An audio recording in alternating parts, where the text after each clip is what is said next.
Ikaw, ikaw nga nagtanaw ani. Ikaw nga gatisngi kanunay pero gikapoy na ka no. Di ba sakto ko? Sakto ko no. Gikapoy na ka. Pero kaingon ang ubang tao, sila wala kay problema. Kaingon sila wala kay problema kay sige ra kag tisngi. Sige ra bang kag tisngi diri sa kalibutan.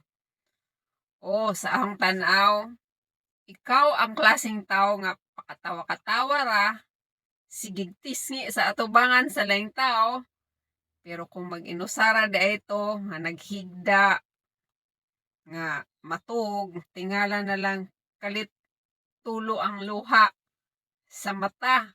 Unya gipangutanay nimo imong kaugalingon, unsa man ko oy? Sa daghang problema, nagbilar ka. Kay tungod sa di ka makatog sa paghuna-huna sa mga problema. Di ba sakto ko no? Bitaw dili ni yaga-yaga. Tinuod jud ni. Dili ni joke ha. Naay inganing klaseng tao pero ako ang ipahinumdum sa tanan nga nagtanaw ani kung naa man gani mo'y kaila or makita nga amigo nga hilom kaayo, kamustaha sila? Sa inyohang tanaw, wala sila'y problema pero naa sila'y problema. Ilaharang gisolo ang ilang problema. Wala nila gi-open sa laing tao kay nagatuo sila nga walay taong maminaw sa ilaha. Ikaw nga akong giingon. Ikaw ba? Bisan unsa pa mahitabo, laban lang ha. I-relax pud panag sa imong kaugalingon. Laban lang jud. Ayaw pawala sa paglaom. Moabot ra lagi ang panahon nga malagpasan ra na nimo tanan.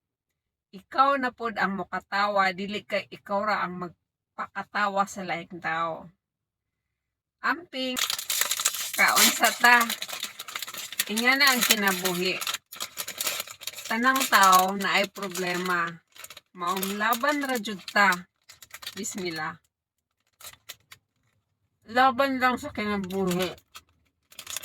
Na mga klaseng tao nga hilom ra sila. Unya patisngi-tisngi ra, katawa sa atubangan sa laing tao. Kamusta sila? Kung na may mga kailang nga hilom ra, kamusta sila? Dako kayong impact sa ilahan ng inyo silang kamusta. Gutom ko Ikan ko na pa therapy sa ang bukton. Okay na ang bukton guys. Alhamdulillah. Ayan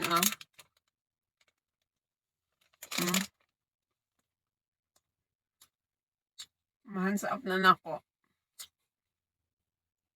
Alhamdulillah. Mahansaap na pero di pa maka di pa pwede maka alsa-alsa, nakalihok-lihok og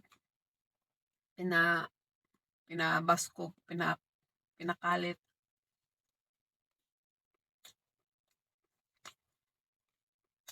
Sarap na lugar.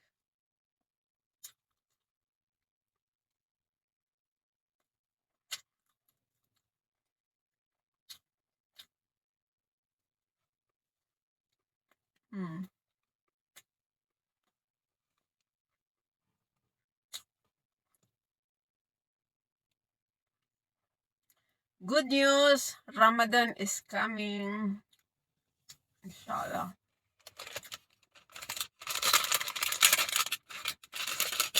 Bye!